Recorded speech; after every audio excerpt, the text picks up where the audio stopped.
ভারতে বাংলাদেশের সহকারী হাই কমিশনে হামলা ও আওয়ামী লীগের দেশবিরোধী নানা ষড়যন্ত্র এবং দেশের সাম্প্রদায়িক সম্প্রীতি বিনষ্টের অপচেষ্টার প্রতিবাদে রামুতে বিক্ষোভ মিছিল অনুষ্ঠিত হয়েছে। ৬ নভেম্বর বিকালে রামু উপজেলা বিএনপি ও অঙ্গ সংগঠনের উদ্যোগে এই বিক্ষোভ মিছিলের আয়োজন করা হয়।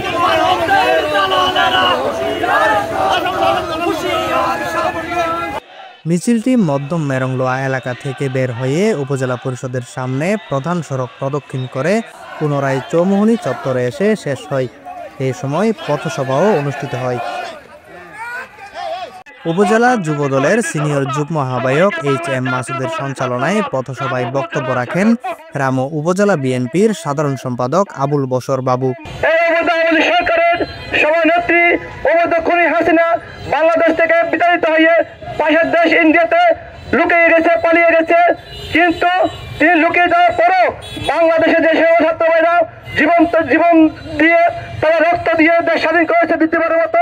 সেই দ্বিতীয়বারের স্বাধীনতাকে নস্যাৎ করার জন্য এবং বাংলাদেশের সার্বভৌমত্বকে নস্যাৎ করার জন্য, এদেশের মানুষের আশার আকাঙ্ক্ষাকে নস্যাৎ করার জন্য এই পতিত স্বৈরাচারী আওয়ামী লীগের দূষণরা এখনো উৎপত্ত আছে।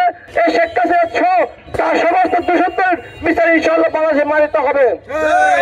যতদিন পর্যন্ত বিগত ৫ আগস্ট যে ছাত্র আন্দোলনের মধ্যে শত শত ছাত্র জনতাকে হত্যা চালিয়েছে, সেই হত্যার বিচার বাংলাদেশে মানিতে হবে।